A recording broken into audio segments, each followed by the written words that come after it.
everyone. Before the episode starts off, just want to let you know, Volume 1 does have audio-only episodes on Spotify, iTunes, and wherever else you listen to podcasts. If you were on iTunes, if you could leave us a 5-star review, that would be awesome. And if you want to support Volume 1 on Patreon, you can go to patreon.com/volume1pod. And I gotta give him props for that, dude, for not backing, because like I know there's so many people who were like, this series would be a masterpiece if there was a little less fan service, and he's like, but it's not your series, is it? You know? Hello and welcome to another episode of Volume 1, the anime and manga podcast where we review the first volume of a brand new manga each week. My name is Captain Michaels of the Volume 1 company. And today, as always, I am joined by my fire soldiers. Megan Latome Perrine. Cody, third generation Decker. Oh, wow. We all did it today. We did it. We really brought it today. We brought the freaking heat today. Thank you for tuning into another episode of Volume 1. We are going to be, of course, reviewing Volume 1 of Fire Force. In one of our previous episodes, we just reviewed Volume 1 of Soul Eater, so we might be comparing the two a little bit. Not only might be a little bit, we definitely will be. We definitely will be, but I'm excited to talk about this series because this series, I don't know if it's a guilty pleasure for me or not, but it is a pleasure for me for sure. I love this series, and I watched all the way up until season 2 of the anime, and so I am familiar with how it is potentially connected, but we will keep this spoiler-free until possibly the very end, or as Cody likes to say, not possibly, we definitely will. But before I read the synopsis and go into it, how familiar with this series were you guys, and how did you feel about it going into the episode? I knew nothing about this. All I knew is you have copies of this on your shelf, and someone has a lightsaber type weapon. That's all I knew about it. I didn't know who made this. I didn't know any of that. Although I did start to recognize things that I have just seen in like cultural osmosis. Yes. Megan, you watched the anime, but I know that you have some controversial opinions. And so how do you feel about it? It's not even controversial. I fell off the second season. I just couldn't get into it for reasons we will discuss a little later. But I did enjoy the first season when it came out. Obviously, I'm a big Soul Eater fan, so when I heard this, the creator of Soul Eater is coming out with a new anime, obviously this was a manga before, but I was like, oh, hell yeah. Gotta check it out. I see the main character, very Soul-esque. He likes fangs. He does like fangs. He does like fangs, and I like fangs, is what I'm learning. Yeah. And I think it's interesting, too, to just talk about like a mangaka's original successful series compared to having another successful series because, we recently reviewed Chojin X and then went back and reviewed Tokyo Ghoul, and just seeing how a mangaka learns and grows and adapts as far as specifically what a big noticeable change in this is definitely the art style, which makes a lot of sense that the mangaka would grow as an artist. But also from like story and a writing point of view as well, like the lessons that they learned and some of the lessons they didn't unlearn. I agree with this being a guilty pleasure if it wasn't for a single character who I was like, oh, is that like a fantasy sequel? Because I was like, oh, if that's like in their head as like I would like to do, okay, they're like a lecherous person, that's like fine as a character trait, but that's just a thing that happens, and it gets to the point where it's like, that is so out there. And I really do love. I remember like watching the anime, and I was like, or seeing pictures of this character, I was like, oh my god, like I'm totally gonna love her, like her whole power, everything about her. I was like, this is totally my gal, and then they just crushed my fucking dreams into pieces. We, are fresh off of reading Soul Eater, and so obviously that's a series that has a lot more fan service in the manga than was in the anime. And I think because there's one character specifically that this fan service is dedicated to in Fire Force, it's heavy in the anime as well, which I know turns a lot of people off. A lot of people, when I read comments about Fire Force, seem to leave the series because the fan service is something that really bothers them. Oh yeah, go ahead. Sorry. I think we're gonna go in the same. Because I thought it was like really solidly written for character moments and like a lot of like fun bits, and then it is just like just out of nowhere it like goes into this like really hard for a bit. I'm like, wow, that didn't really even fit with the writing. But at the same time, you say, oh, you see comments about people not liking it because of that. I see comments saying, shut the fuck up. It's actually not that bad. Well, I think, maybe comparatively, it's not that bad. To Soul Eater. No, okay, sure, but people like... the manga specifically. Yeah, people are just like, actually, it's a pivotal part in the character's development as a... Yeah, and everybody's going to find something. When I thought it was in his head, I was like perfectly fine with it because it was like, oh yeah, that's like part of his character. No. That's why it's so weird that it's just a thing that's happening because that's not what anyone else is doing. So at least with Soul Eater, it was consistent. Yeah, it's just out of left field. Well, what I think the mangaka, of course, the wonderful Atsushi Okubo did here was they just crammed all of it into one character and were sort of meta about it in that it is their unlucky sort of like ability to constantly... They reference it they directly call it out. Yeah, as it's something that is always happening to this character specifically, and she's getting herself into these absurd situations, which is supposed to, I think, add to the comedic aspect of now, it. Here's something. Yeah. This knows what it's doing. Oh, this is an argument. Discussion that we've had before. Which is an opinion you have. Yeah. That is when they know what they're doing, it lessens the blow. And you know what? Here I gotta agree and say that, even though it is blatant and it's all out there, I do think that it is lessened a little bit because it's almost as if they're being sort of meta about it in how ridiculous the fans are. I'm talking, she's just walking down the street, someone trips and falls, and both hands are under her pants, under her underwear, grabbing her ass. That is comedically absurd. It is absurd. And just, girl, you're fighting fires. I know that shit burns your skin. Girl, you wearing a bikini? You're hardly wearing any clothes. But she's a third generation, I think, so. Or second, but I think third. Okay. Oh, does Shinra's feet get a little hot from his fire? But he wears armor. Yeah, he wears armor. On He's his fully feet? suited. That's part of his power. I could see if the fire went out of her titties, but it doesn't. No, but you're saying that she should be affected by the heat of the flame, but she has, I'm talking fire about coming out of her head. The reason why she's dressed like that is because this character is meant for fan service. That's what I mean. Yeah. I gotta agree with you on. That's it. That's all. That's the whole. I thought your argument was like, oh, she should be, protected more from fire. But I'm like, she can control fire. Well, that's the thing, is it opens up the thing. Well, why isn't everyone else more unprotected? Yeah, why isn't why Shinra are they protected at all if we are now if we're establishing establishing that she dressed like that because they actually don't Shinra need should be protection? Then why do they wear protection? Right, I get what you're saying. Well, the third generations in general, why are they wearing clothes at all? Great point. Yes, I liked the chapter 0 or whatever. I thought it was a really solid foundation for a series. Yeah.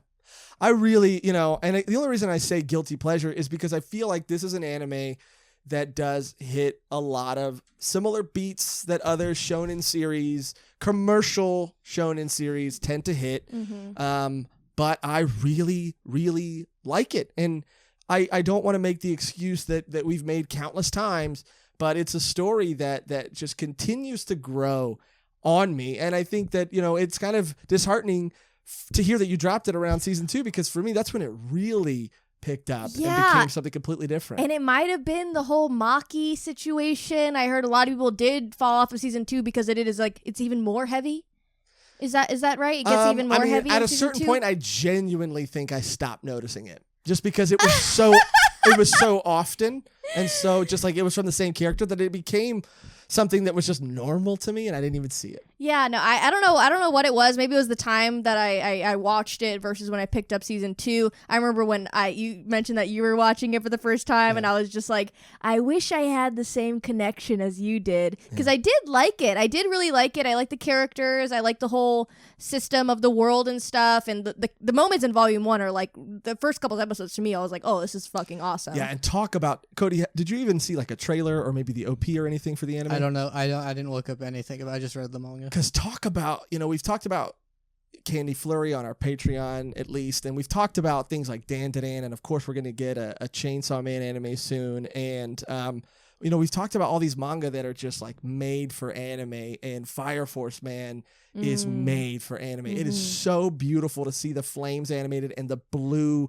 stripes glowing in the fire. I mean, it's amazing. And honestly, like it's crazy to see like the growth of this mangaka, like for everything. Like to your point, we're talking about in Soul Eater, at the Soul Eater episode, like it is very much like a juvenile type story with like these tropes and this really cute, like I wouldn't say shoujo, but kind of on that with like Maka's face and the classic like far apart anime eyes, like that type of feel. Like this definitely doesn't have that. Like it's definitely, I see the anime, I see the manga, like they're very much the same. Like it looks like it just was like, okay, this is it, and we're just gonna do this, and it was great. Yeah, the growth in storytelling and art is just, it's so fun to watch and to see, and I mean the style is drastically, I feel, different.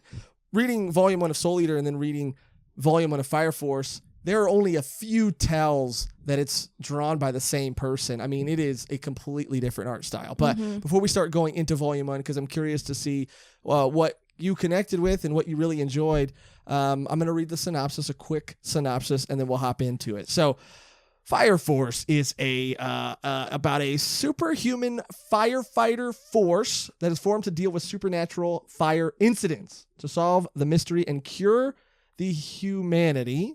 All right. Probably should have vetted the synopsis. The Fire Defense Agency, Tokyo Army, and the Holy Soul Temple form the Special Fire Force, also nicknamed Blue Stripes. Now, did Promare just be like, I want to do that? Yeah. It does feel like crazy similar. Which came first, this or Promare? I want to say the manga Fire Force had to have came first. Okay, because it's like Promare was like visually, that was a great, way of animation, and story-wise kind of fell apart at the end. Yeah, but like it was beautiful animation. Beautiful. I feel like I freaking even said, like, I don't even know if you'd seen Fire Force at that point. And I was like, this is just Fire Force. Like, I mean, I feel like there's even a scene on a subway car where someone spontaneously combusts the same way they do in the first couple chapters. Yeah. Which leads me to believe, like, I mean, they had to have been aware of the other. I mean, whoever came first, like, they had to know, and it didn't stop them from saying, like, oh, but I have a cooler story to tell. Well, it's just like, I have different characters to show, and it's like, okay, same concept. I mean, we see it. We want to do a movie about you. They were like, no. They're like, okay. Well, we're not. We're actually going to do our own original movie, and it's called Promare. And that's just a working title. Yeah. Yeah. Pyro Nightmare. I like that a lot. Promare. I like the deconstructed version of it a little bit more because I'm bad at discovering meaning in things. I just need it to be spelled out for me. But there's no way that's why it's called Promare. Could have fooled me. Yeah, Promare. Promare. What are these people must love? Donkeys because they're pro-mares. I like it. I like it a lot. Ponies. I'm not sure what a mare is. Definitely something. A horse. It's a female horse. Yeah. Yeah, not a donkey. You look like an ass right now. Damn it! You fucking got him, dude. See, I was like, oh, maybe I can redeem myself by making an ass. No, but you got me. Jackass. I have been truly owned. Oh, I can't do a donkey noise. What the frick was that? Well, I'll take that as my your revenge. Whatever. Anyway. So that was good. That was too good. No, my friend, they have like they live in like a farm, so they like donkey they farm? have this. They just like befriended this like group of like donkeys. Oh, they're cute. They're very social animals. The problem is they're very social, so it's like if I'm like walking around donkeys, they're like so used to that like them feeding them. Yeah, they you just like have a herd of donkeys walk up to you. It's nice to know that you're awkward in any type of social situation, whether it's an animal or a human. Like they want to interact with you, and you just Yeah. go, Yeah, you're like, leave me alone. Yeah, you're calling out for me. Yeah. Weird that animals are more social than you. Well, that's not weird, but I've always gotten along more with animals than people, at least. I believe that. Anyway, I think that this is an amazing series, and you guys know how I felt about Soul Eater and revisiting that, but let's break down exactly what happened. So we're kind of led in to this world. People are spontaneously combusting. We know that it's a new thing, a semi-new thing, and it's kind of unknown as to why it's happening. And it's that's one of those things where spontaneous combustion is just a real thing that's happened in our world, which is one of the things that shows to me that people are always like, oh no, if we saw evidence of like the supernatural, we'd all believe it. But there was a period where people were just exploding. Yeah, but is that sort of like an urban legend? Wait, No, what do you that mean? there was spontaneous combustion. What do you mean? Do you not? I thought, I've heard that, but I always assumed it was like Bat Boy. Like it was like an urban legend. Well, the explanation was like a gas. Or an urgent legend, too. Urgent legend. Yeah. What is that like? It was a gas? Something about a gas? Is spontaneous combustion not real? I don't think I it is. just don't know how it's physically But possible. it's not. That's scary. It's terrifying. Well, it was only in like one town, and they say, Oh like, my because it was a God. gas thing. Oh, that would maybe make a Oh. little more sense. Jesus Christ! But honestly, this I assume that's what this is like inspired by. Maybe it was inspired by the urban legend, or maybe it was a real thing. Maybe let Comment us know. below, Yeah. yeah. Comment below and explain to us something we could have Googled. Yeah, But- exactly. We could Google right now. But it would disrupt the flow of the show. this concept is very terrifying. How you could just be living your life. Just honey, I'm home. Oh, you're on fire. Yeah. Oh, I'm gonna be lit on fire just because you're in here. That's I do not immediately fun. like the homage too, because we're also explained that apparently human combustion or being set on fire and dying from fire is one of the worst ways to die. Oh yeah, Oh, definitely. yeah. but- There's no doubt. Yeah, no doubt about it. I mean, it sounds excruciatingly painful, but I like the little homage to Soul Eater even in the beginning because the skulls, the way that they're drawn, remind me of death, and that's just The skulls remind you of death. well, the skulls remind me. You know. You give yourself shit for not being able to like analyze chop. stuff, but you got the symbolism there. Thank you. You got it. You know, I dare say that you're on fire right now. You know what I mean, okay? It reminds me specifically of your favorite character, Death from Soul Eater, my friend. Okay. Could you Mi not hear amigo? or the headphones? No, I think there's I think you're the wire. Interference or Yeah. something. I'm sorry, I'm just picking up a lot of bitch. In the mic. Can we check the mic? All right. Mike sounds good to me. Oh, there it is again. I'm sorry. I think my transponder. seems Let me to do a be- little adjustment. Is that better? Sets him on fire. And so, yeah, everybody's spontaneously combusting. We don't know why, but then we're introduced to Shinra, who I love as a character. His character design is really cool. And you guys know I hate feet. And so to sell me on a character whose power comes from his And that feet, Yeah. yeah, that's a big deal. Is it everyone who has it comes from a different part of their body depending on who they are, or is he just focuses it on that part of them? Well, from what I understand, I mean, no one can really. People harness it in different ways, and people have different abilities. Not all of their abilities allow them to control. They're all allowing them to manipulate fire, but they can't all necessarily like shoot fire out of certain body parts. And I don't think Shinra can really control where it comes from. It just has to come from his feet because he does learn creative ways of using it and how to manipulate it, but it's always in his feet. Yeah, I thought he was a solid protagonist for a Yeah. series. And I was like, they gave a lot of scenes for him to be. I'm like, yeah, dude, I'm on board for this guy to be. Normally, the whole thing of I want to be the good guy. I'm sort of like, all right, so this you just didn't feel like writing an origin. I want to be. Oh, everyone in this world is on fire except for me. I want to be the Fire King, and I'm like, oh, so we're just who cares about characters? I like him because it's not the classic like, oh, like he could have definitely just become like a villain.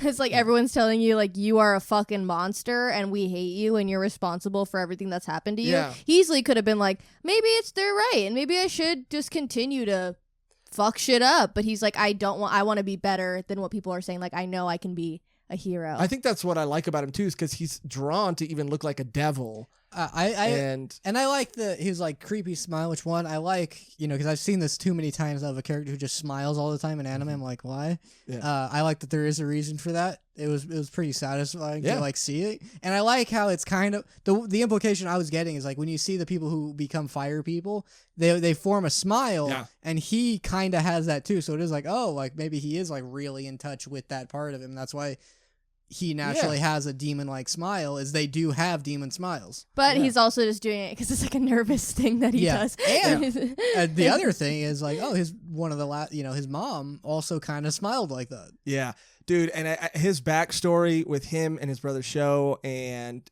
not again to give anything away, but sort of just like things that happen surrounding that. Everything is you're paid for and rewarded, and everything is sort of tied up.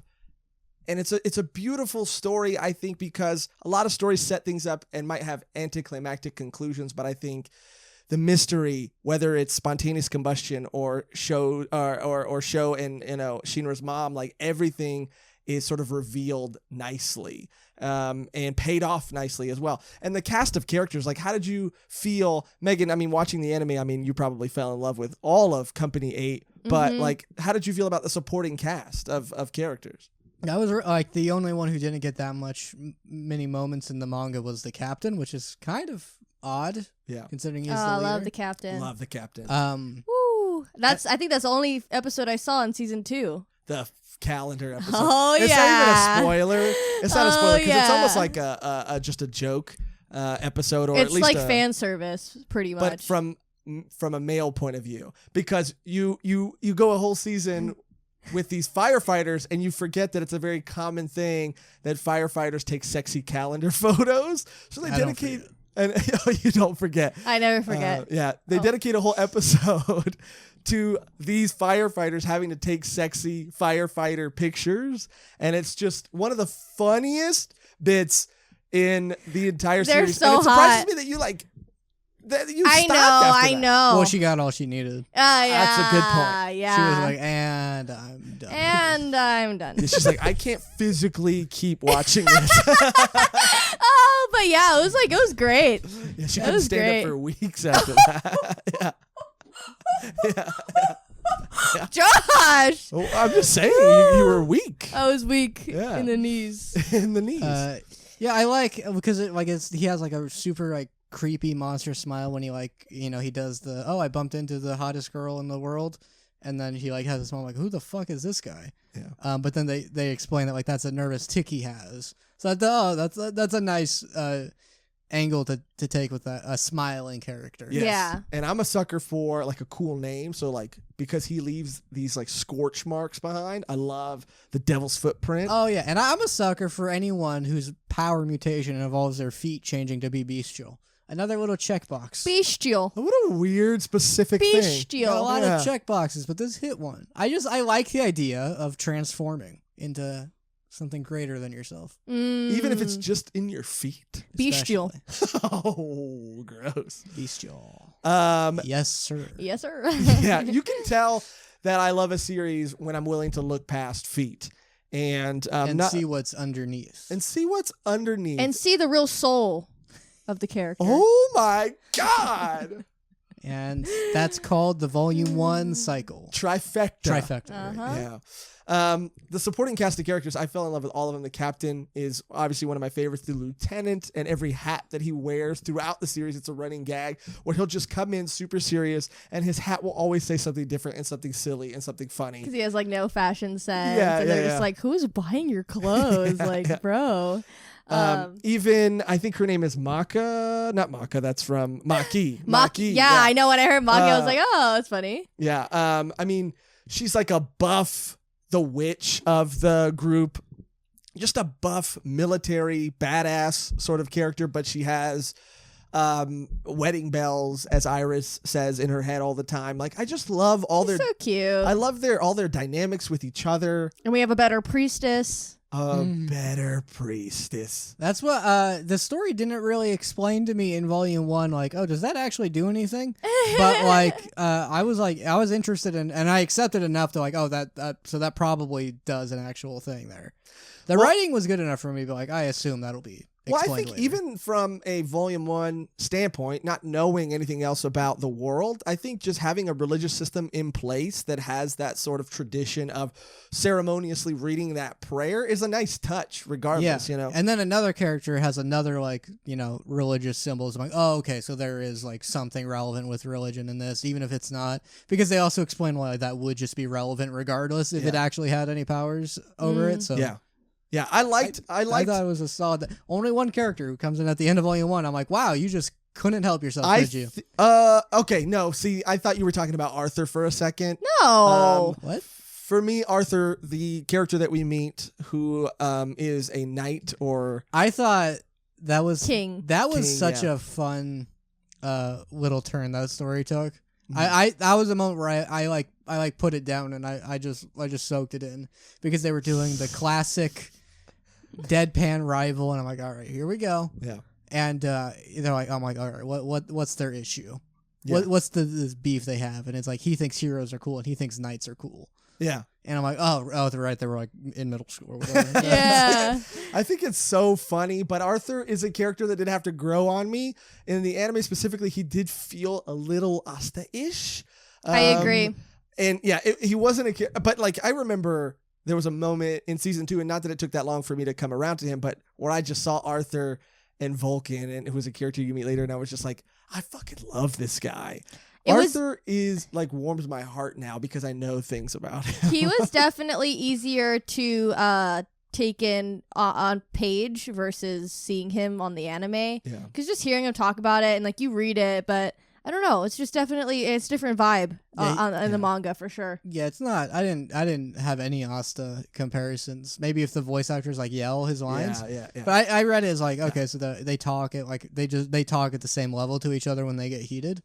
But in my head he wasn't yelling everything. Yeah, he's more like, I guess, proclaiming things because he's a knight. So he proclaims things like a knight. You know what I mean? Yeah, like I imagine it at that level though. Not like it's a little louder than that. Yeah. I mean, it's a fine line between being like bearable and then hitting Asta level, and it's also like you can be here and I hate you. So it's like it is such a small line, but the second you cross it, I can't do this anymore. Constantly on that teeter pole. That's where I live. Yeah, that is where you live in my heart too. And one day I'll finally fall. Oh my god! What? It's just one day. But they have a mission.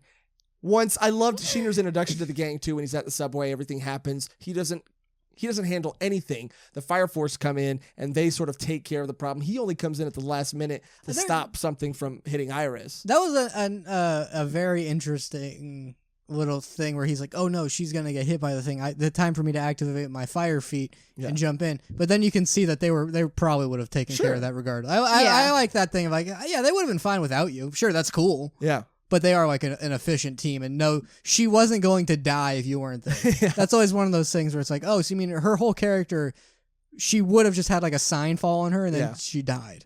I think it's way more clear in the manga too. They don't change a lot, but I think things are just more clear in the manga for some reason. Like I got that he was, and again, I can't remember exactly where I was when I watched the first episode, but it made it feel as if he was just kind of there in the anime for some reason.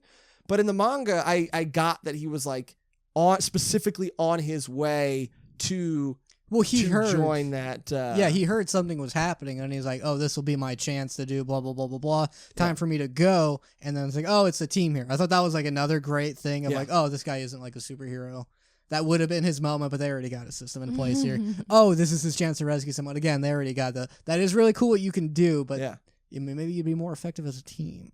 And I love that the captain is sort of like a Batman character too, in the sense that like you find out the power system and how there's like second generation, third generation. Second generation can't ignite flames but can manipulate them. Third generation can ignite and manipulate them. And then you find out that there are just people who are, and the captain specifically was just a normal firefighter at a certain point and was just recruited to be part of the fire force. And I love how he relies on all these gadgets, and he's got this cool faceplate that covers his face. And he's just always working out because he has to be physically fit in order to last in these situations that these pyrokinetics can just handle easily.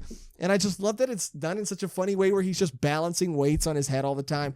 I just think there's a charm to these characters. One of the a thing I like in a story, whenever the team normal person, whenever they like shine in any situation, that's where like I know a story is well written. Yeah. When it's like, oh, how does this, if they anytime a story has the person who has no powers, they overcome a threat that the people with powers couldn't. I'm like, all right, you did it. Not in like the Batman way I usually see, where it's just like usually like, oh, I already did it. Yeah.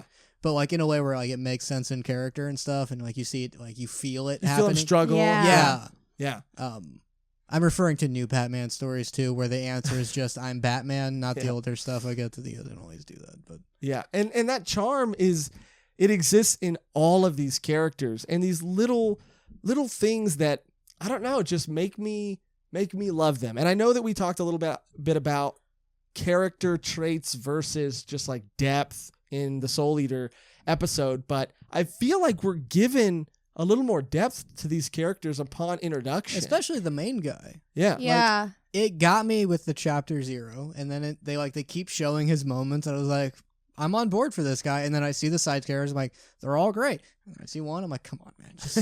Just write it, draw it out, and then just clip it out. Yeah, do it. Draw it for yourself. Know that it's there. Yeah. You can tell people I did an OVA where this character's here. Yeah, because it is so out of place with how like I thought well handled the rest of the series was. What really sold me, I mean, I love all the characters and like just building up, but my favorite part, I remember, I think it's in like episode 1 or like honestly, volume 1, where they go to the house. Yep. Later on, Yep. and he tells them like, don't do this certain thing, and then they do it, and he's just like, I told you not to do that, and they're like, why though? And then he just explains why, and that shit, I was like, well, that's that depth of character that I'm talking about. That's that little moment where I'm informed on who this man is based on that one thing that he told his 2 rookie recruits. Like, he tells them when they're going into the house, like, just don't show your weapons to people. Like, yeah, these are infernals, and they're, at this point, monsters, but you can say it however you want to say it. You can say we're purifying them. You can say that we're saving them, but we're murdering them. Yeah. And their loved ones want them to be put to rest. So just don't go in with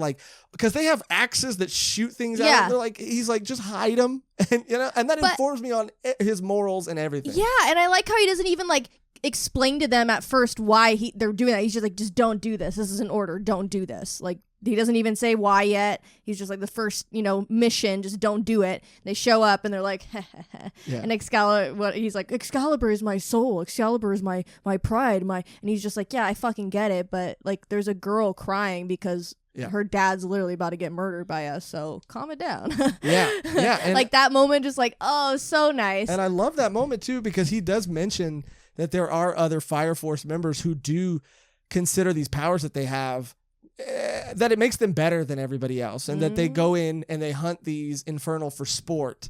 And he talks about them, but we see them later on, and it's just it just makes you appreciate Captain Obi more than all of these guys, because it's harder to do it the way, to your point about a normal person like feeling like they've earned that victory. It's harder for him to sometimes do the things he does, but it's ultimately morally better. And it protects the people and their emotions, and you know what I mean, more than just busting down a door and having them be forced to watch their loved one be murdered. And I love that. That's why what I like too about that scene is like, oh, that makes sense why they would have someone who's essentially a priest. Yeah. Who it is like this. Well, here's your funeral rites, and this, I mean, what's it? What do they call it when you get turned into ash? Cremation? Yeah. Like here's your loved one getting cremated. We have a priest like on site to handle it. It seemed like, I mean, because those double as like funerals, is it? Well, yeah, they have priests at like crime scenes. I don't know about a lot now, but like they'll hire pastors, like people of the church, to go to like crime scenes to talk to people that like just had their family slaughtered. Now here's or a hack something. plot for you. It's that, but they deal with like paranormal like satanic rituals and like possessions and stuff. So they have a you call it detective priest, and it's about a priest who has to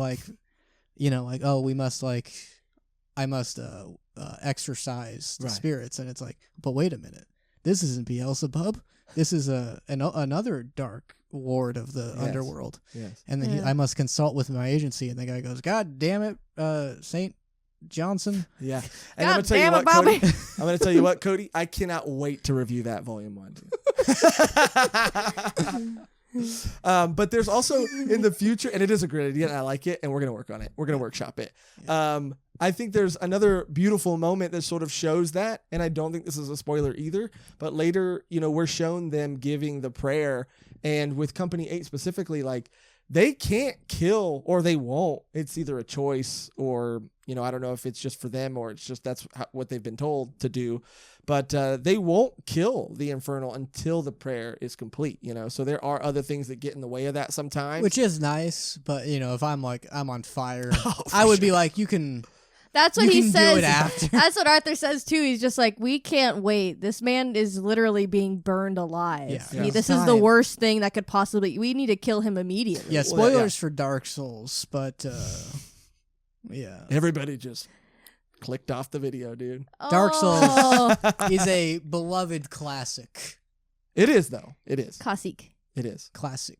Why say that? What happens in Dark Souls? Oh, well, spoiler for Dark Souls. Someone burns? Then. Well, the big ending, you find out, they're like, you have to reignite the flame of the world. And you must harness the souls of all the wards, and doing that you can ignite it. When they don't tell, and the god, he's the first one who lit it to keep the world going, and you find out that he's just been burning for centuries. God. And if you want to if you want to keep the world going, you have to just replace him. Oh wow. So the good ending is you just get set on fire until someone else will come along and take your place. I love that. That's kind of beautiful. No, it's a great game. Yeah, because I want to do that. I want to do that. The other option is your character can just walk away, and they'll be like, well, maybe someone else will come along. Sorry. Oh, it's kind of like Fallout, remember? The Oasis. Yeah. Yeah. And he's just put me out of my misery. And you're like, you could just be like, nope. I remember that. Yeah, you remember. But speaking of remember, Shinra fondly remembers of his past, which is a dark one. And we're let into some, we're giving some Easter eggs, as since our Berserk episodes, I like to call them baylets. We're giving little baylets throughout this series, and I'm going to keep that as a running thing. And, we're shown that things are not as they may seem, and there was some foul play, possibly a mysterious figure at the scene of his mother's death, which I was like, because his thing was like, when his powers activated, it burned down his home. Yeah, his mom and his little brother, and they're all at the crime scene, and they're just like. So he was like, but I think I saw someone else, and I was like, yeah, man, no, I think it was when your powers ignited. yeah. Oh, I felt so horrible for him. Yeah. Like this little kid, it's like mutants, like you see that in media, like a kid that has no. Right, doesn't know how to control anything, and they're just blamed for it. Yeah, It's so sad. Yeah, I feel like I've seen a similar story in X-Men when a child, Jean Grey, or was trying to handle or deal with their abilities, and they accidentally killed people like Jean Grey. Yeah. And then Cyclops, who's at the point where it's like, well, how did you do anything? Yeah, that was rough for him. Where he went to school, and they're like, take your glasses off, and he has to be like, well, if I do, lasers will shoot out of my eyes all the time. And I think they probably did it in the comics too. But even if you tripped and fell, or a bully yanked them off, that's half the block. Yeah. Dead, burnt to a crisp. Poor Rogue too. Yeah. I like that whole thing in the movies where it's like, we don't need to be cured. And it's like, no, she does. No, yeah, she does for sure. Yeah. Aww. And it's like, I can control the weather, and you killed your boyfriend. That's horrible. We're both beautiful. But yeah, I love his origin story, and I love that it does sort of feel like it could have been Shinra and his powers just being awakened that caused all this. But again, like I said earlier, things are tied up nicely and revealed. And he normally that whole thing of I want to be a hero, would have been very shut up, just shut up. Yeah, but I this pulled it off the best so far because it's like, oh, because he killed his mom. Oh my God, yeah, and everyone's just like, this fucking little kid, he's a monster, he's a devil, and even he's at the hospital, and he's like, okay, like, you know, this will help you control it, and he's just like smiling, and they're like, why is he smiling? He just killed his whole family, and just that scene of him just like smiling and crying his eyes out, I was like, oh, this poor baby. Yeah, that was a thing though, where it's like, I mean, you should know that children have like, you know, he's probably traumatized. No, people don't give a shit. You know, imagine, like if a kid was smiling after their whole family, I'd be like, what a fucking weirdo. You know, yeah. He's probably not going through anything right now. The doctors are like, "Oh, when's my shift over?" Yeah, I think he likes it. I think he likes killing people. He's into killing his parents. Okay, don't give him another one. Don't give him another parent. Just let him be alone forever. Yeah. Weirdo out of here. Yeah. I think that sounded like there was thunder outside right now. I know. Yeah. They're popping off. They're popping off because everybody loves Fire Force, and they hear us talking about it. And they like fireworks, apparently. Oh, but it works with the theme of... Yeah, it does. It does work with the theme fireworks. of the manga. It fireworks! Yeah, that's a... Oh my God. You set them up. I'm scared, actually. A lot of fireworks outside. It's not the 4th yet. It's nowhere near. Oh, is it? Or is it? It's always a mystery when we record It's these. always a mystery. Once we enter here, it's like a time loop, you know? We'll leave it up to you to look for Easter eggs in the background. We have a law that no calendars or clocks are allowed in the laboratory. Absolutely. Laboratory. But after his backstory was revealed and everything, they go on their first mission and everything happens with the factory, the guy at the factory, his wife. Such an awesome scene too. Yeah, it's so sad because it shows that these people, I like that nobody really knows. Nobody knows A, why they're happening, or B, like what people feel. Nobody knows if they can feel the flames, if they're conscious. Nobody knows anything. And no one knows like who's next. Like it's it's like a roulette. It's like I could be talking to you any minute, and the next fucking minute you could just burst into flames. Like, it's not like people are chosen or like they have like a blood type that allows them to burst into flames, or like, oh, my dad burst into flames, so I'm genetically, next in line. It's not like, anything like that. So that's why it's so scary, because people are just always on their toes, like, I might get set on fire. And that's when we cut back to, seeing people in the real world having to deal with it, when, Shinra gets to have his hero moment in that first chapter or second chapter, and then later on we see the factory, that guy dealing with his wife. Later on we see that girl dealing with both of her parents spontaneously combusting, and like what that does to her. We get to see real people that whole deal scene with it. Might be one of the highlights of this series. Is that me. I don't know if we want to talk on it, but like, and especially how the dad handled it. I thought it was like, that's really cool. Whenever someone who like usually would be like no one cares about like their characterization, where it's like, oh, you know what? Props to you, man. I was like, because he's like keeping control. Yeah. I know, and he said, both your mom and your dad probably did that to keep you safe. And I was just like, yeah, it's like, your father, like, he kept it under control the best he could for you. Yeah, because it is like you see other people. So far, he's handled it the best. I know, and he's just sitting in the chair, and it's so eerie and like sad. And she just comes home, and he's just like sitting there, and like nothing else is burning yet, and he's just sitting there. And with the husband and the wife, like like going back to the smiling thing, he saves them, and everything's cool, and he comes out and he's smiling because he's like nervous that this is happening, and he just gives him a hug. He's like, "Thank you so much." Yeah, and he's never felt that like type of appreciation for what he's done, like how he looks. Yeah, and everyone's like, "You're awesome," and he's just like, "Yeah, it was." Yeah, let's be honest. He's so eerie. He does have an awesome nickname, though.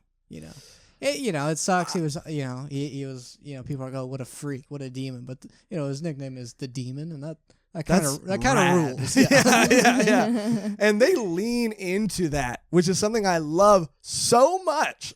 As the series goes on, like they lean into that being his name and persona, and like what other things would go with that. And it's just so well done. I love this series, and I love Shinra as a protagonist. I love his character. But we're also, after that, let into the fact that there might be someone manipulating these spontaneous combustions, because we're led into the fact that there are these little bugs, and there's this mysterious character who I don't think has been named yet, right? No, in the first volume? I don't think so. But it kind of reminded me of like Jujutsu Kaisen. Yeah. With like the guy that's like manipulating the people and like. Oh, right. The scars and stuff. That kind of reminded me of that. Are the bugs this guy uses, are they called fireflies? Maybe missed opportunity. Maybe fire ants. I think they might be. I don't remember. But if it's not, it's a missed opportunity. Firefly would be a better name than Firefly? No, I mean, I think we got it. I think it's firefly. Yeah. Firebug? I think we got it. We got it. Yeah, we got it, Megan. But yeah, because they didn't reveal this guy's name yet, right, Cody? No. Yeah, because he is another character that is surrounded and shrouded in mystery, but becomes more and more interesting and, dare I say, endearing as the series goes on. And he is. I wish I could have had the camera on Cody when he made that face. He's also working with another, tech sciencey guy in a lab coat. I don't want to give too much away about these characters you yet. gave a lot away. That we get to see more of this guy and learn more about him? Yeah. Oh, well, I'm not sorry. Oh. Yeah. Maybe you should keep watching it. Do you think you will? Or reading it? Like the only downside is that fan service character, Yeah. which it was like, God, come on, man. But again, if you cut that out, is one of the better stories I've read that are about that. Is this like a shonen? I would say, yeah. And if the type of character who's like, I want to be a hero, so far this is the best handled one I don't know one that's handled this better, Yeah, Deku really dropped the ball. Deku really did. And because the only part I think that you have a problem with and the only character that you have a problem with is the character at the end. So I think, just because I do want to have a little bit of a spoilery-ish section towards the end, I just want to talk about that real quick. They're sent off to a training sort of training grounds where they're going to have to. It seems like it's the setup for a tournament arc, which it thankfully doesn't become. Yeah. Okay. Yeah. That whole section of the story, like that character, and then when they go to do that, I was sort of like, oh, all right. Yeah, I really, when I was watching the anime, because I watched it before I read it, I really thought like this is the tournament arc where we're going to meet all the recruits and we're going to learn all their abilities. But I'm so glad it doesn't become that. But we do meet one character, Cody's absolute favorite character, Tamaki. Tamaki. Yeah. She is, I'll say she's cute. Yeah. No? And like I said, I do like her abilities, like the whole cat girl fire chick. Like, love it. I'm on board 100%. But just she just is not like a real person. Mm-hmm. Like she's not there to be a real person. Yeah, if she was like a girl, and then like, oh, like, so he has like fire feet, and then she's like, oh, fire cat, a base build, like, oh, that's like fun. You know what? Why that's why it annoys me so much, because like you ruined what Yeah. could have been a really solid character that fit into this world you created. The depth. And people would disagree. They're like, she has a lot of depth. She has a lot of but it's like the moments overshadow that completely. Well, I'm going to say this. And you know what I'm talking about, and I'm going to be vague. And I'm sure like, oh, that it's dramatically relevant that this keeps happening to her. I'm like, all right, you know what? Well, I don't care. How there about that? is a point in the story where they do try to really give her a moment. And they really emphasize that this is a moment where she is emotionally at the end of her rope. Yeah, I know. You're talking. Yeah, I know. You know what this reminds me of? What does this remind you of? Power Girl. Huh? The Marvel comic? DC. Oh, I'm going to cut that out. Son of a bitch. Power Girl is an alternate universe version of Supergirl. It's Batman's like cousin, but she's like older. And she has large honkers. Now, she famously, the controversy around her character is whereas Superman has an S on his chest, she has an open circle. Right. Yeah. The reason for that is, of course, to show her boobs. Yeah. What the comics try to do later on, which is what the bullshit thing they always try to do, is give her a moment where she's like, it's because you have your symbol that represents what you have, but I have nothing. And maybe someday I will find something to fill in, where my emptiness is, and that's what this. And it's like that's not why you have that. You have no emptiness. You're as full as you can get. Yeah, she's full. She's overflowing. Yeah, don't talk about that. Yeah. Oh, Megan's a sensitive subject for Megan. Anyway. Yeah, we'll just move. I'm a power girl. You're super. Yeah, sure, Megan. Yeah. I'm super. But I'm happy. super happy. They try to give her a moment, and what's so weird about this moment is it's like working. I'm starting to care for this character, and I believe that she's struggling, and I'm believing her. Like I'm believing her growth and her pain, and I'm feeling it with her. But all the while, she's half naked. She's getting more and more undressed. Yeah. But it's like it's not every other time it's played for comedy. 99% of the time with her, it's played as a joke, as a gag. But in this, it's a very real moment where the stakes are high. And like she keeps taking blow after blow. And it's just like, it's just obviously to the point where I think she's just barely got something on her nipples. Yeah, I remember that scene and I was just like, oh my God. Oh my God. Like, I hate fan service. It's the worst. It has to be for the plot and I get it. But that's if I want to enjoy a show. But what if chapter I want was to that? appreciate a work of art. What? Or he has to also know, he also has to defend his argument, so he needs to do his research. Yeah, I need to be fully informed. Oh. Yeah. And also, obviously, I'm joking. Yeah, obviously. Obviously. But yeah, I thought that was so weird, that as a joke and as something that's exaggerated and played up to absurdity, like I can laugh at it. I can get behind it, I can write it off too as like just I guess silly the problem fan service for me is like I never find that funny. Yeah, I mean I never find it really particularly like funny. When a character like like, oh oops, my hand slipped under your bra, like do people find that funny? When she like falls on the guy and then his hands like go under her underwear and grab her ass. There are people like that was hilarious. To me there's two reasons that's funny. One, if you're 8 years old, and two, if you're laughing at, again, the absurdity of it. Because a lot of times, it'll be a character tripping and falling and their hand landing on a boob. But here, it's like, how did both of his hands get under her bra? You know what I mean? It's turned up so high, and that's the second reason I can see it being funny, is because it's like taking something and exaggerating it to the point where you're like, I have no choice but to laugh. But again, like you're talking about that scene that comes later on, it's you could have easily just not done it for that scene where she's... The scene which is not in Volume 1. No, but anyway, I mean, we're not giving away plot details, but like, bro, like you couldn't have just given her one moment where she's not the center of attention for her body, like... Yeah, it was a weird choice, and that's why I think, I want to say that it's all, it's played all for comedy, but knowing that, there is a scene later where it's not, it's just like, why consistently include it? Because he's not including it anywhere else. I mean, I guess... And the people need it. And there are other, waifus in this series for sure, like Hibana. If you want to add one more thing to just fan service and media, there's a game called Metal Gear Solid 5. Mm-hmm. Spoilers for that game. It's like came out 5 years ago.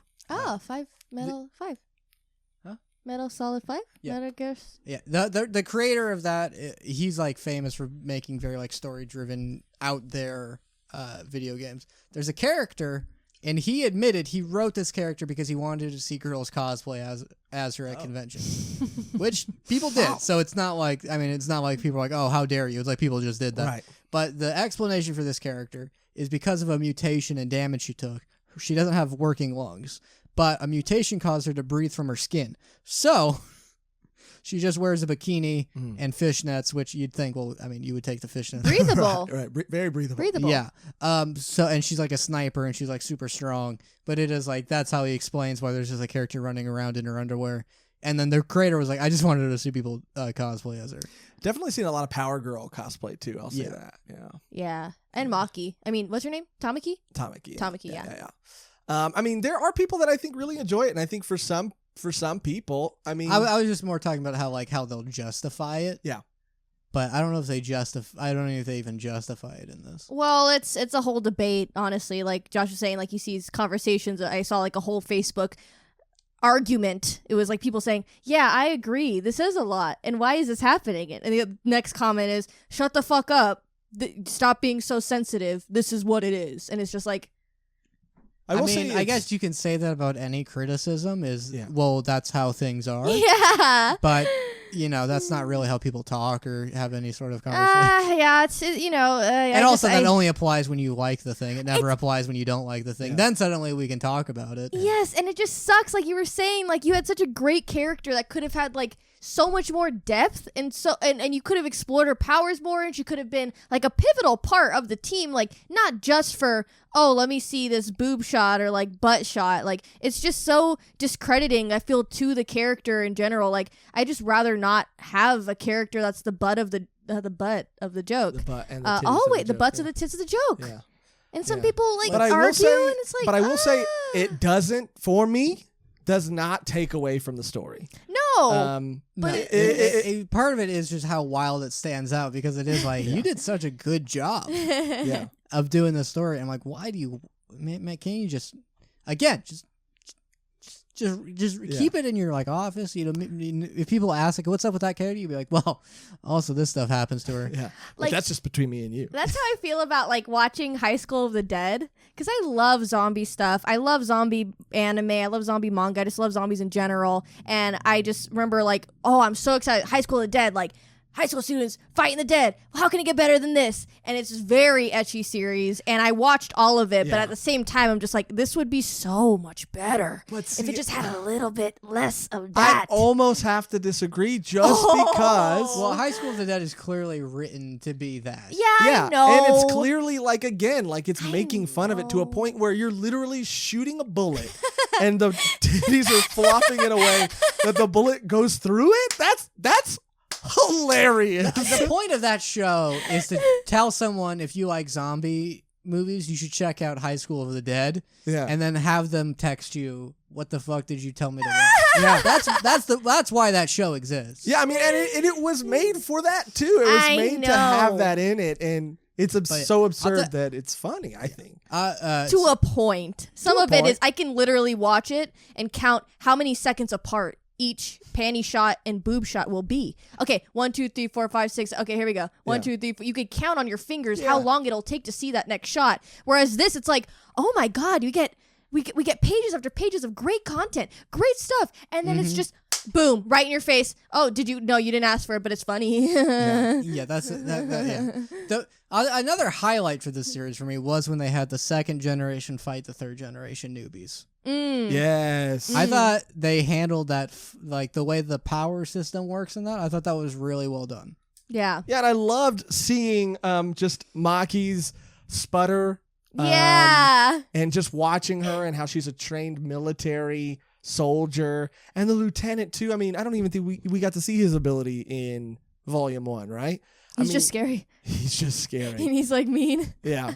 But yeah, watching them and watching skill versus just like gifted talent. I mean, it was just really fun to see and really well handled. And that's something that it continues to do. It was a thing where it's like, I'm reading, okay, well, there's no way they're going to actually beat her, because that'd be wild. They're like, what do you know? And then they just win. You'd be like, well, that's not what moral is. It's like, but I still really liked how it showed her, like, I can like undo your ability to do that at all, and suddenly now you're just some guy who jumped up 20 feet in the air. Yeah, so it's like she knows how to time it, and it is like, power can only get you so far. Exactly. That's what he said. He's like, you can't rely on these powers. You got to train like everyone else to be better. Same thing with the captain. Like, he's training and he's doing better, and he wants to teach these kids. Like, there's rules that you have to do. There's things that morally in my team, if you can't do them, then I don't fucking want you here. Yeah.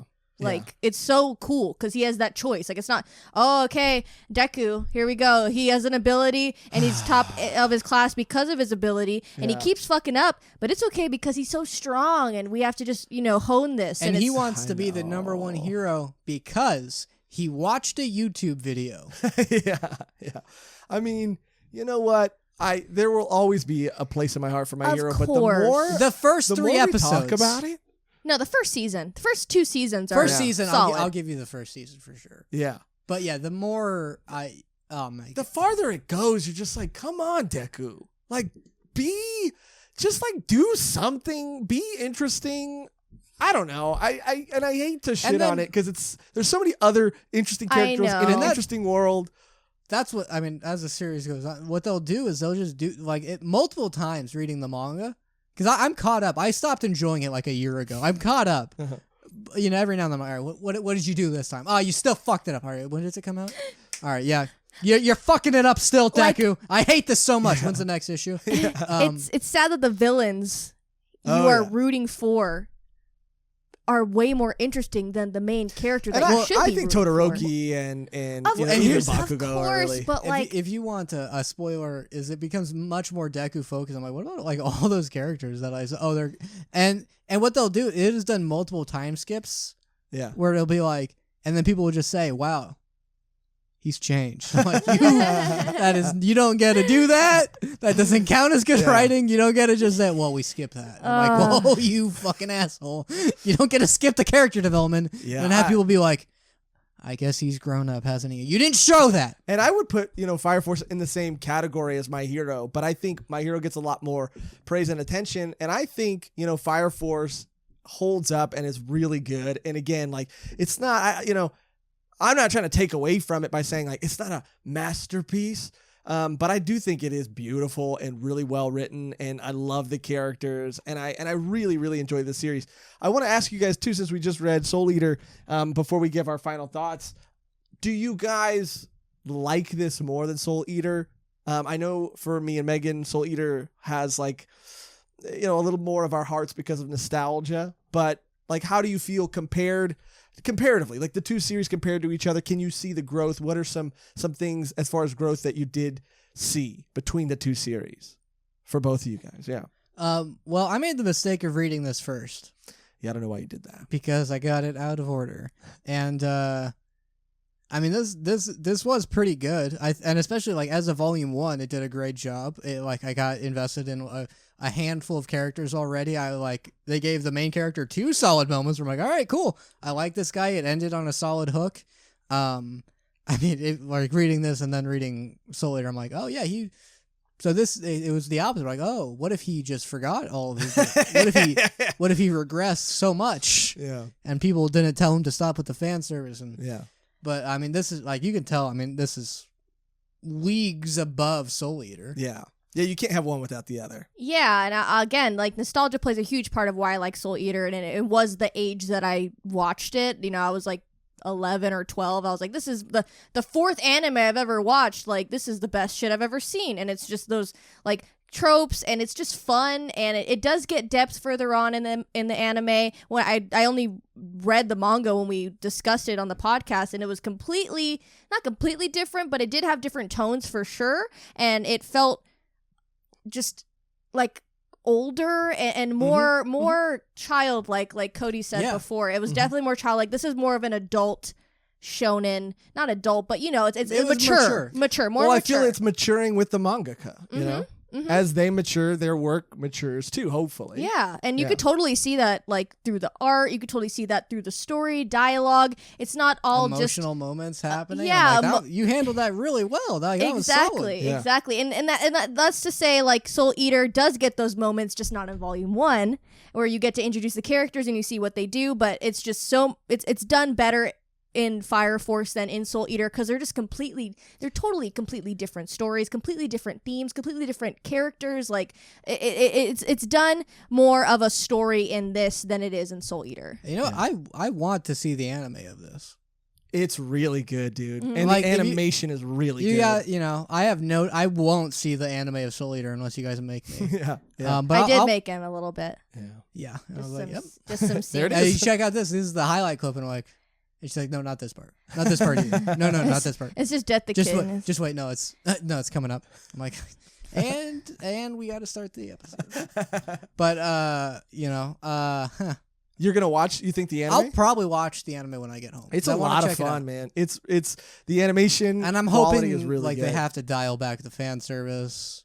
You'd be surprised. No. But it's not as often as it is in Soul Eater. No, definitely not. Definitely and not. Look, I do want to say too that I love Soul Eater, and it has will always have a special place in my heart. You can't have one without the other. I'm glad that the mangaka now realizes what works in a volume 1 or how to introduce a character, a world, in a series. He sticks his guns to the things that he's like, this will happen. And I gotta give him props for that, dude, for not backing, because like I know there's so many people who were like, this series would be a masterpiece if there was a little less fan service, and he's like, but it's not your series, is it? You know? And I gotta give him props for sticking to his guns, you know. And I think that you can't have one without the other. I think they're both great, and I do. And again, I think the only downside is Soul Eater definitely had more of a sense of like its own art style. Yeah. Fire Force looked nice and well done, but it didn't have as much of a. It's like, oh, this is like its own thing. Yeah. Like if you told me like, oh, this other person did it, I would believe you. Yeah. It's not like like Soul Eater was clearly its own thing, art style wise. Yeah, and like Megan said, you know, even though Soul Eater might have felt a little bit younger, I was younger when I watched it, and I was older when I watched Fire Force. So I think like it grew with the mangaka, but it grew with the audience. And in my case specifically, it just that really works for me. And I love both series, and I think, you know, because it's newer in the animation, and animation in general has just gotten so much better. And maybe the mangaka had that in mind too, because he's a seasoned professional at this point. He is now able to write a series that he can say like, this will be great as a manga, but this will be really great as an anime, because he knows about that now. Yeah, and honestly, like revisiting this, like I have to finish season 2 now. You do. You really do. I guess I have to finish season 2. You have to. Trust me. It's so good. I enjoy in any setting how they explain having a lightsaber. Oh yeah. You know, every medium will explain that like, oh, it shoots it shoots mana from the wand, but it has stabilizers on the things. You have to hold it like, so it's you know, it's like we call it a mana saber. A mana a swath. Yeah. A mana scythe. Yeah. I don't like the comedy that you're doing. I don't know why you... Oh, I'm sorry. Like Are my diseases Your diseases are funny, dude. I do want to have like a little I think it goes without saying we all really enjoyed this series. Maybe some of us liked it more than this mangaka's previous work, but I do want to have like a little tiny spoiler section.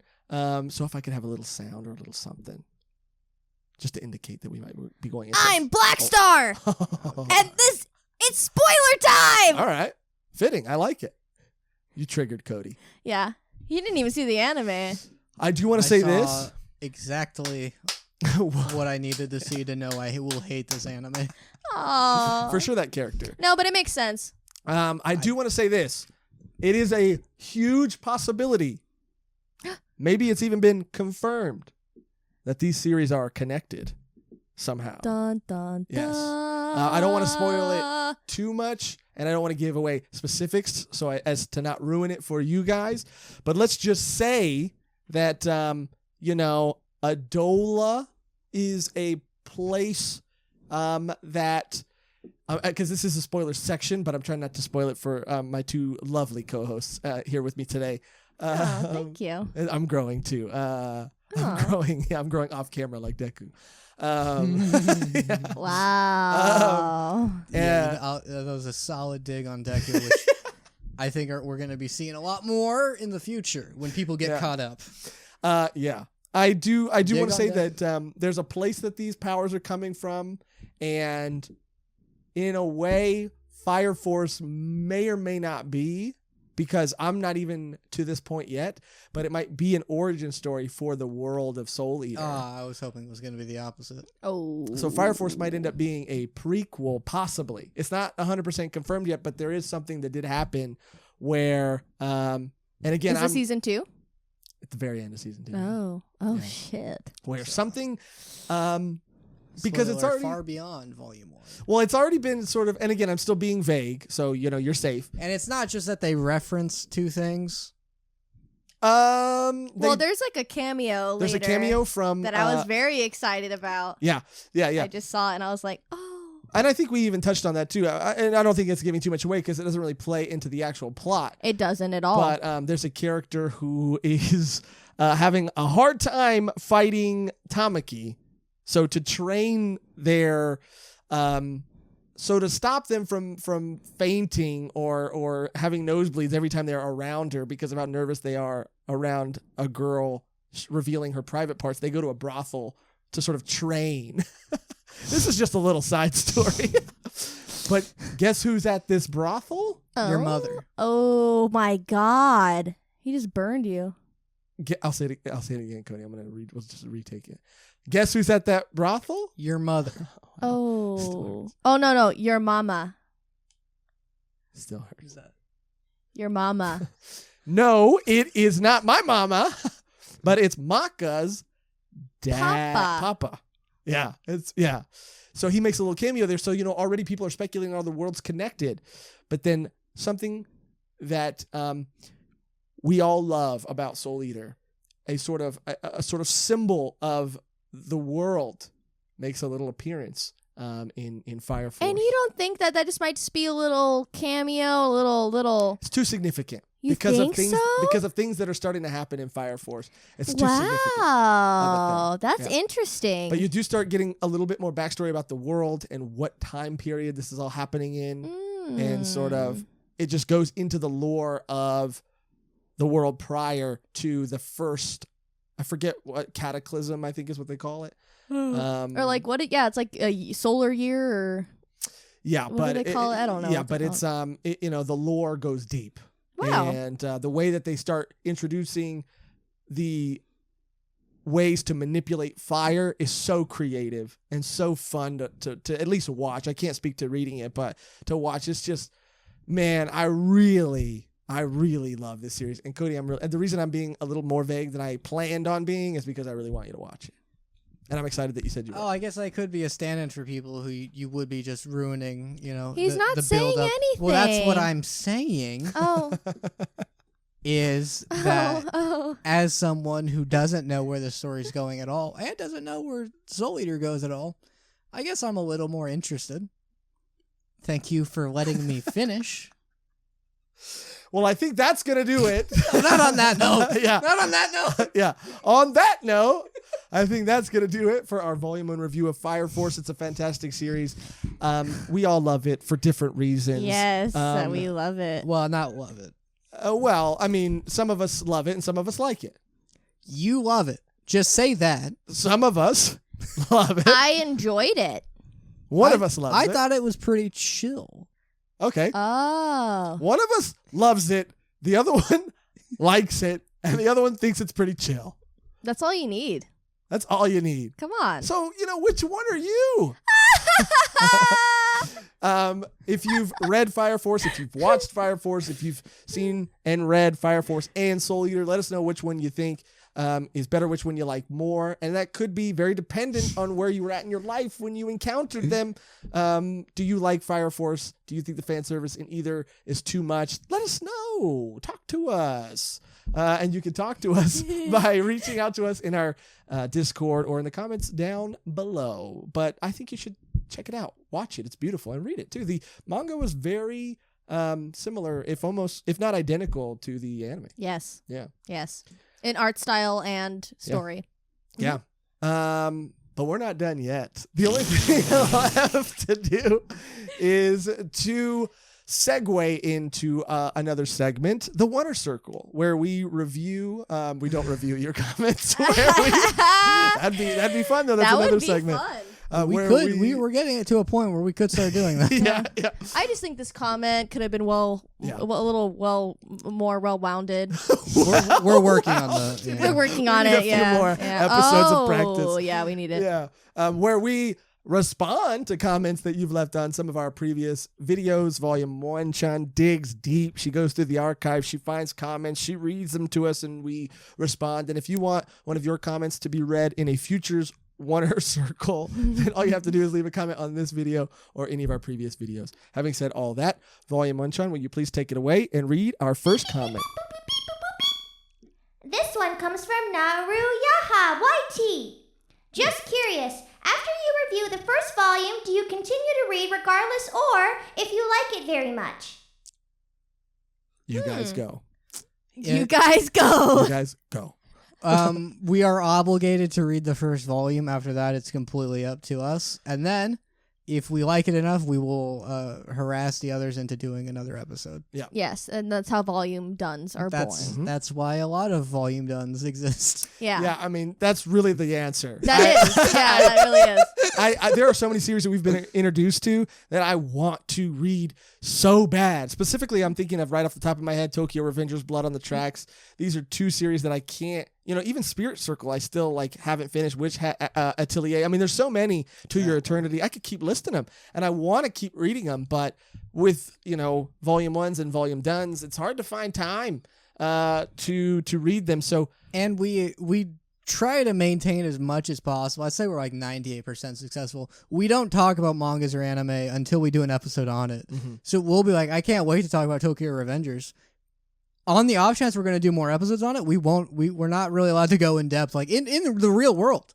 Yeah. We will hold off on a series for years. Yeah. Yeah, or I just spoil it. Or Megan will spoil it and then because I consume and be way like, stop more. calling me out for spoiling things. I'm sorry. Maybe if you stop spoiling things. I think I've been the most guilty at that, where we've had to read a volume 1 of something or volume done, and I just read completely past it, and then I'm like, oh, by the way, remember that one moment, and then it just didn't happen for these two. By the way, did you know that's not what this? And it's hard. I mean, it's hard to be at this level of weeb.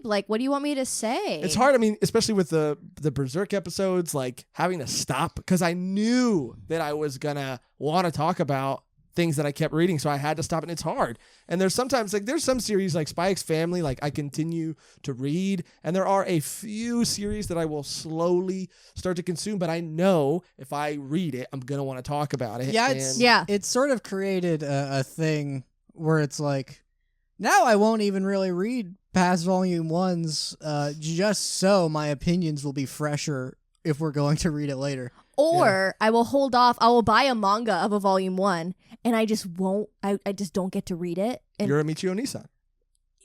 Don't talk about that. No, I'm saying we've had it. Gachi, shout out to Gachi. He has told us to review Voynich Hotel, which I bought the first. Or no, he gave it to me actually, and it's just sitting in my collection, and I have not opened it. I think I read a couple chapters, but I was like, okay, I'll save this for volume 1. Yeah. It's so hard, but I'll save this, and I'll buy volumes of things and just be like, okay, I'm not gonna read it yet. Yeah, and we're gonna get around to it. The one I was. Gantz, which is not on YouTube, but that was one that was back. Only one of us had to read it during those times. But that was one where I didn't stop reading it until I finished. During my breaks at work, when I got home until I fell asleep, there was I don't think saying 800 chapters is an exaggeration. And I read it all. I couldn't stop myself from reading it throughout a week, just every day. Yeah. Yeah. I mean, and that's. We haven't done anything on that. Yeah, and Pumpkin Night we did a volume 1 on, and I was like, oh my god, I want to keep reading, but it's kind of like a Halloween thing for me now, so I think we should revisit that. I'm super in October, because I'm not sure how many volumes it is, but a Spooktober or Halloween. Halloween. Spooktober just has such a place in my heart. It's our first holiday specials. It really was fun. Yeah. But I there's series, Blood on the Tracks is one of them. I just kept reading because I just had to know what the fuck was going on, and it's hard to not talk about it with anyone. Yeah, usually if you see a volume done, it's because one of us or all of us really want to and need an excuse to finish a series. Because originally we weren't going to do that at all. It was just volume 1. Yeah. And then we were like, we can't just not read these series. And it holds us accountable. Yeah. To read it, and it's a good feeling of being. Well, yeah, and I mean, and it informs us on where a series goes. Yeah. After just because there have been times where I'm like, oh, it turns out solid beginning. Never mind. Yeah, or vice versa. It happens. Yeah. Nagatoro. Yeah. Okay. Yeah. But there you go. The answer is it depends. Yeah. What a fantastic question, by the way. Yeah, great. But a peek behind the curtain is these conversations we have are in the moment. And we don't know if the other person likes it or not unless they've seen them actively read it in front of them. Yeah, I know you guys think this is like a script, I think you guys think we memorize a script and we perform it every week, but no, this is a genuine conversation about things we can't talk about other than here. Oh yeah. And if either of them try, I get mad and I say save for the pod. Yeah, no, Cody does that. I'll start talking about something that I really genuinely want to talk about, and I'll tell you. He screams at us off camera, and he goes, "Save it for the pod!" Yeah. And then sometimes he gets like violent too, and we have to like hold. Josh is like, "Don't, like she didn't mean it. She didn't mean it." And then Cody's like, "Save it for the pod," and I'm like, "Oh my god!" And then like even Josh too, like we've gotten into fights, like and it's because of Cody. Yeah, it's mainly because of Cody. We don't want to get physical. Absolutely. Yeah. Volume 1 John, can you hit us with another comment, please? This one comes from the hash-slinging slasher. Where'd you get that talking cube?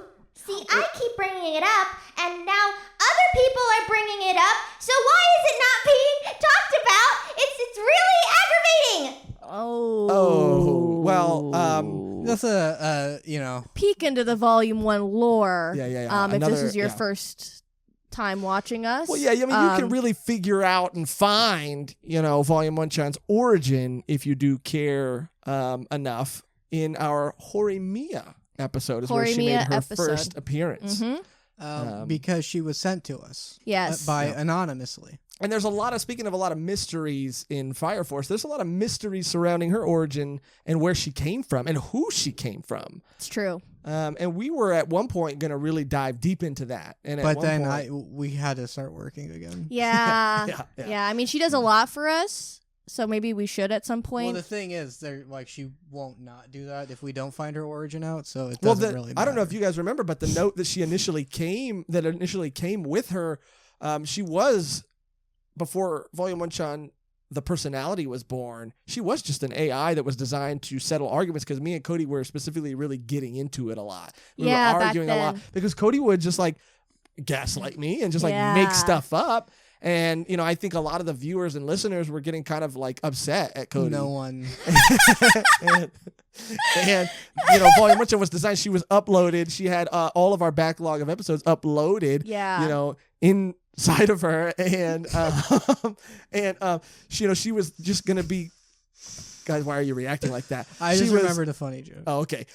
We were going to call on her to, sort of settle arguments. Yeah. But then Megan spilled her Red Bull all over her one day. And, that was bad. Yeah, which, happens really all the time. And it's a little unsettling, just the way that, she shakes. But we're not going to bring that up. Megan, hold your hand up to the camera. Stop bullying me. It's not bullying. It's just it's making a statement about you. She's trying really hard to keep her hands. Yeah, the other camera angle will show it better. Oh, this one right here? Yeah. Maybe if you can't even see it. Right. Maybe if there's any doctors watching, leave a comment, let her know that she needs to drink more water or whatever. Her hands can't not shake, which is why she dropped the cube and it's her fault. She keeps trying to lie about, Megan tries to lie about a lot of shit, dude. And it's so funny because when you call her out for it, she admits that she lied. But if you didn't call her out for it just go on. Name one thing I've lied about. Your hands shaking, saying it only happens before the podcast. They didn't call you out for it.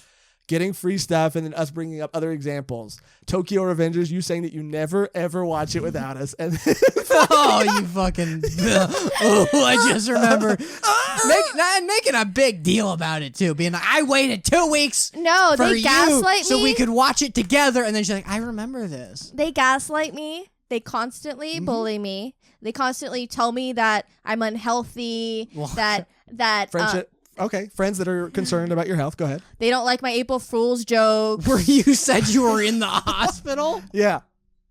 And kept it going for way too long. It's a good bit. Yes, sir. Okay. Anyway, that's the Volume 1 Chan origin story, okay? And since she had our entire backlog loaded up in her, it sounds Stop weird. saying that. It's just what you say. No, it's not what you say. Uploaded onto her hard drive. Okay, there we go. Uploaded in her? Okay, I'm sorry. Uploaded onto her hard drive when she short-circuited from the Red Bull. She gained sentience. And there you go. Which is what happens. It happens. It just happens. So it happens. I mean, maybe if we get more comments about her origin, I mean, we just don't have time to go into it or research it very much. But this is one of the first ones. But I found out that no one goes to a pool at my apartment, so I told her I would investigate that. Yeah, we should investigate and stay tuned for that. Yeah. Yeah. Volume 1 Chan, one more question, please, and then we got to get out of here. This one one comes from Oliver Figo7. Still waiting on the Blue Lock review. Sad, desperate face emoji.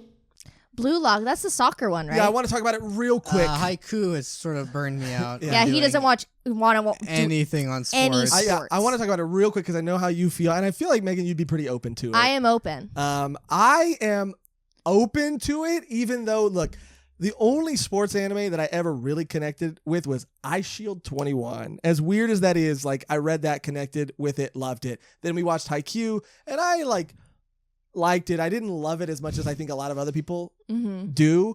And it did kind of burn me out on sports anime. I don't really like sports in real life. Yeah. So I don't really it's hard for me to want to be interested in reading sports, but I've heard nothing but good things about it. I would rather watch a sports anime than watch sports. Oh, for sure. Of course. Yeah. But the only reason I'm bringing all that up is because I've heard nothing but good things about this series.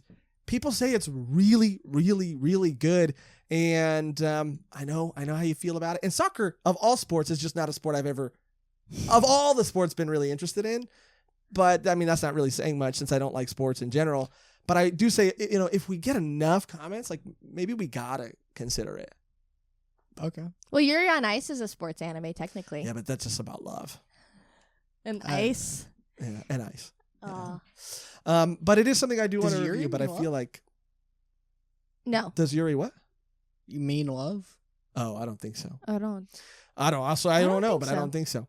Yeah. So let us know if you've heard about Blue Lock or if you've read Blue Lock, because if we get enough, it's going to take a little convincing, and not because we don't think it's going to be good. I just think that we need to be sold on it. Yeah, and we need to really lock it in.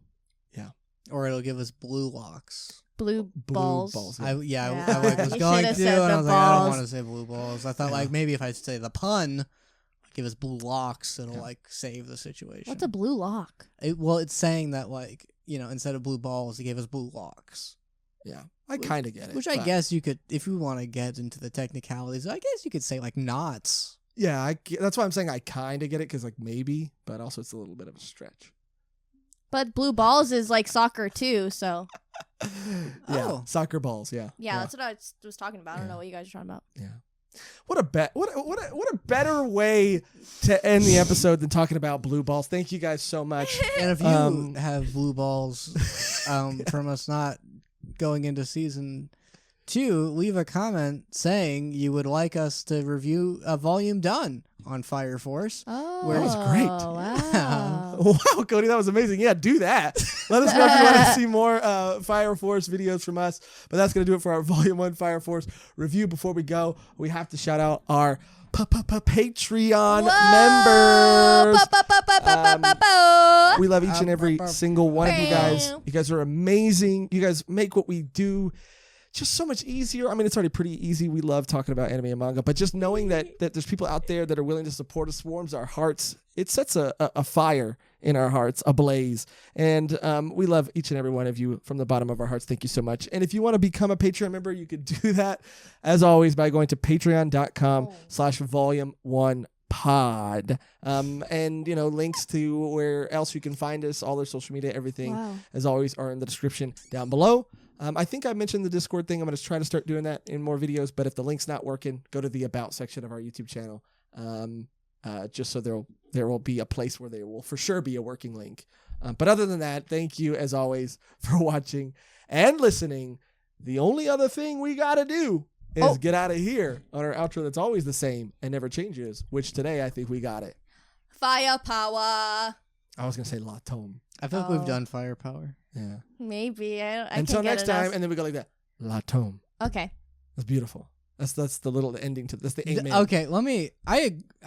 I agree we should say that. Okay. But to give a suggestion and say that's beautiful to your own suggestion. Not the suggestion is beautiful, but the thing that they say in the freaking manga is beautiful. Wow, that was such a beautiful suggestion. I didn't say that my suggestion was beautiful. It's a beautiful thing. It's a beautiful word. Thank you for watching. Thank you for listening. And until next time, La Tome.